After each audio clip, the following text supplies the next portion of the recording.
Kami meninggalkan rumah sakit. Kali ini aku menuruti Rio untuk pulang dan dia mengiring mobilku hingga depan rumah. Aku melakukan ini agar Rio tidak mengikutiku kemana aku pergi. Saat aku membelokkan mobil memasuki rumah, Rio baru pergi. Setelah aku pastikan Rio menjauhi rumahku, aku melaju mobilku menuju rumah sakit lagi. Aku mencari ruangan tempat Ibu Bayu dirawat. Saat aku sudah di depan ruangan dan ingin membuka pintu untuk masuk, Mila lebih dulu membukanya dan keluar. "Kamu, ngapain kamu di sini?" tanya Mila dengan tatapan benci. "Aku mau melihat calon ibu mertuaku," jawabku disengaja agar Mila kesal. "Ternyata kamu tidak menyerah juga. Dasar pelakor," ucap Mila. "Terserah apa katamu, Tante," jawabku tersenyum sinis. "Oh ya, kenapa Ibu Mas Bayu bisa keracunan ya? Sepertinya ada di rumah itu yang berniat." Muka Mila terlihat tegang setelah mendengar apa yang aku katakan. Aku berkata sambil menatap Mila, seakan aku menuduhnya yang meracuni Ibu Bayu. "Kenapa kamu diam, Tante?" tanyaku saat Mila masih diam dengan perkataanku. Wajahnya tegang, terkejut. Apa maksudmu?" tanya Mila gugup. "Aku rasa kamu tahu maksudku, Tante. Aku yang baru masuk ke rumah itu sedikit banyaknya sudah mengerti sifat semua orang yang ada di sana, termasuk sifatmu yang tidak menyukai Ibu Mas Bayu." Aku menekan Mila dengan kata-kataku. "Kamu kira aku menantu yang jahat gitu? Aku tidak bilang loh, tapi kamu sendiri yang mengatakannya," ucapku dan terus menatap mata Mila. Mila tersenyum sinis. "Kamu menuduhku yang telah meracuni Ibu Mas Bayu?" Mila berusaha tenang dan santai menanggapi perkataanku. "Ups." Aku meletakkan telapak tanganku di mulut seperti terkejut. "Tante, meracuni Ibu Mas Bayu?" Suaraku sedikit dikeraskan. Mila menarik tanganku menjauhi pintu. "Jangan macam-macam denganku. Kamu kira merasa menang berbicara dengan lantang hingga semua orang mendengarnya dan menudingku yang telah meracuni mertuaku sendiri." Tanganku dipegang erat oleh Mila. Aku menarik tanganku agar lepas dari pegangan Mila. "Jangan coba-coba mengancamku, Tante. Kamu kira aku tidak tahu apa yang kamu lakukan terhadap Ibu Mas Bayu?" Aku menatap wajah Mila. Mila tertawa jahat mendengar ucapanku. Lani, jadi kamu bisa membaca diriku. Itu belum apa-apa. Anggap saja bentuk peringatan dariku untukmu agar menjauhi suami dan anakku. Sekarang kamu mengakui kalau kamu yang meracuni mertuamu." "Bodoh. Apa kamu bilang? Aku bodoh?" Mila mencengkram lengan tangan kananku. "Jangan coba-coba menyentuhku." Ku dorong tubuh Mila agar menjauhiku. "Kamu kira bisa mengancamku dengan permainan murahan itu? Apa yang kamu lakukan harus dipertanggungjawabkan, bukan menjadikan orang lain kambing hitam." Mila terdiam, terpana. Aku melangkah meninggalkan Mila yang terpana menatapku.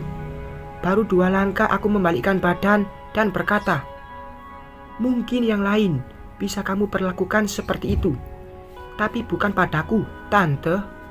Aku melanjutkan langkahku dan masuk ke kamar di mana Ibu Bayu dirawat. Setelah pintu kamarku buka dari luar, aku melangkah masuk. Di dalam, kulihat Caca duduk di samping Bayu dan Ibu Bayu terbaring dengan bantuan alat-alat medis dan tidak sadarkan diri. "Lani," sapa Bayu dan langsung bangkit berdiri. "Mas, bagaimana keadaan mamamu?" tanyaku dan melangkah berdiri di samping tempat tidur. Bayu juga berdiri di sampingku menatap ibunya yang tidak sadarkan diri. Caca, ayo dekat bunda, ajakku kepada Caca. Caca mau duduk di sini saja, jawab Caca menolak dan sibuk bermain ponsel. Aku terdiam sejenak dengan menahan iba hati. Caca sibuk main game, Lan, timpal Bayu berusaha membuatku tidak sedih. Tidak apa-apa mas, jawabku pelan. Aku tidak menyangka Mbok Siti tega melakukannya, Lan. Padahal dia sudah lama ikut keluargaku. Selama ini aku tidak pernah melihat tindakan kejahatan darinya, cerita Bayu dengan muka sendu. Kamu yakin Mbok Siti melakukannya? Tanyaku. Siapa lagi kalau bukan dia? Dia yang ada di rumah merawat semua keperluan mamaku. Aneh saja kalau Mbok Siti melakukannya. Dia tidak terlihat jahat selama ini, Mas. Itulah kenapa aku masih ragu melaporkan kasus ini ke polisi. Aku masih tidak ingin dia melakukannya, Lan. Yang sabar ya, Mas. Sebaiknya kita berdoa untuk kesembuhan mamamu, ucapku, berusaha menenangkan Bayu, meskipun hanya pura-pura. Terima kasih, Lan. Kedatanganmu menguatkanku, jawab Bayu.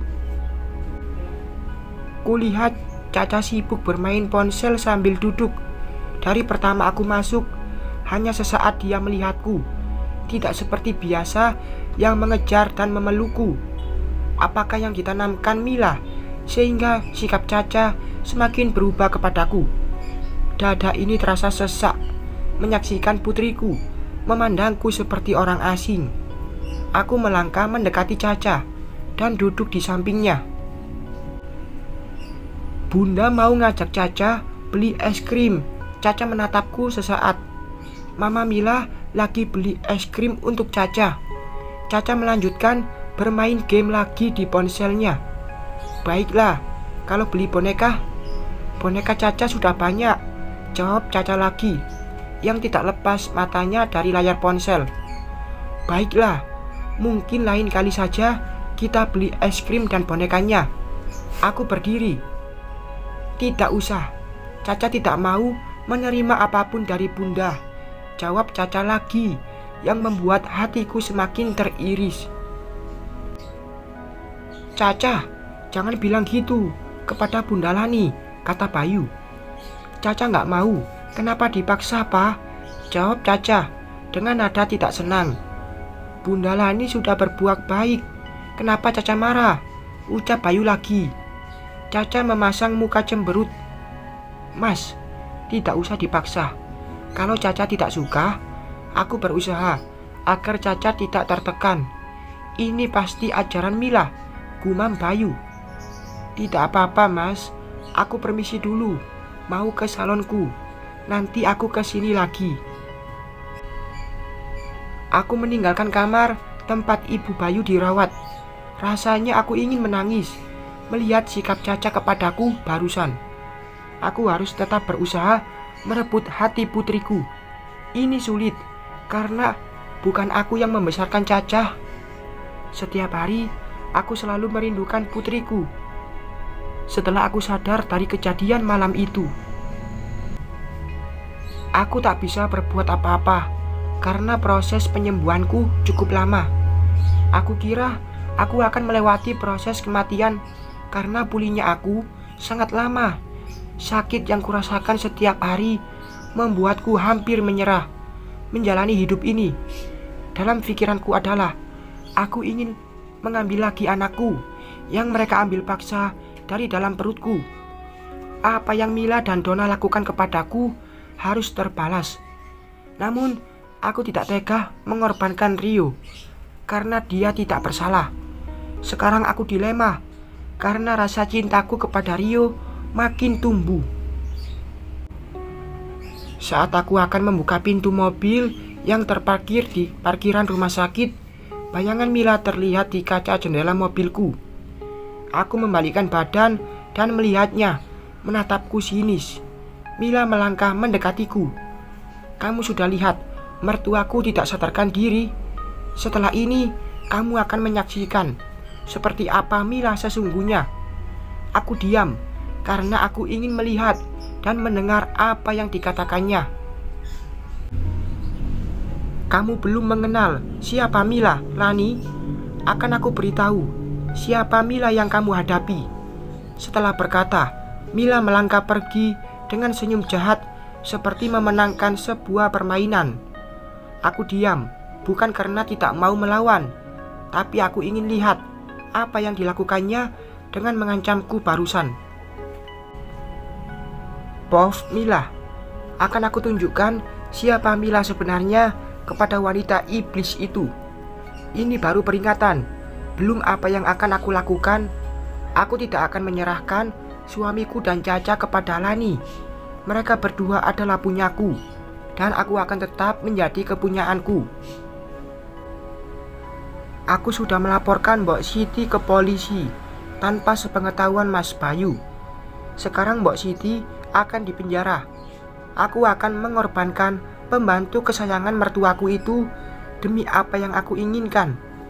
Ternyata polisi sudah datang dan berada di ruangan rawat mertuaku yang tidak berguna itu. Ternyata pergerakan polisi lebih cepat dari perkiraanku. Aku berusaha santai dan masuk ke kamar seperti tidak bersalah. Caca dan Mas Bayu berdiri di depan pintu dan seorang polisi sedang memberi keterangan kepada Mas Bayu. Mama, Caca berlari menghampiriku sebelum aku masuk ke kamar. Caca sayang, kenapa ada polisi di sini? Tanyaku, pura-pura tidak tahu. Mbok Siti sudah dipenjara, Mah. Kasihan Mbok Siti. Caca menangis. Sayang Mama, Mbok Siti dipenjara mungkin karena bersalah, kataku, berusaha menjadikan Mbok Siti kambing hitam dari perbuatanku. Mbok Siti orang baik, Mah, jawab Caca yang tidak menerima jawabanku. Mila, kesini. Mas Bayu memanggilku karena menyadari kedatanganku. Aku melangkah mendekat sambil membimbing tangan Caca. Ada apa, Mas? Tanyaku, berusaha santai. Apakah kamu yang melaporkan tentang ibuku diracuni? Tanya Mas Bayu. Mas, aku hanya ingin mamamu mendapat keadilan, jawabku. Seharusnya kamu bertanya dulu kepadaku. Mas Bayu seperti kurang suka dengan caraku. Apa yang kamu pandang dari pembantu itu? Lihat mamamu sekarang dalam keadaan sekarat. Suaraku lantang. Polisi itu diam melihat kami berdebat. Maaf Pak, Bu, jika perbuatan pembantu itu sudah kriminal, apalagi menghilangkan atau hampir menghilangkan nyawa seseorang, tidak usah membuat laporan. Kami pun akan tetap menangkap siapapun yang melakukan kejahatan itu. Polisi itu ikut bersuara. Maaf Pak, aku hanya belum yakin kalau Mbok Siti tega melakukan itu terhadap mamaku, sangga Mas Bayu. Laporan sudah kami terima dan bukti serta penyelidikan akan tetap berlanjut. Kami minta keterangan Bapak dan Ibu di kantor polisi. Setelah berkata, polisi pergi. Aku merasa puas karena rencanaku berjalan mulus. Lani akan melihat siapa Mila sebenarnya. Bersambung.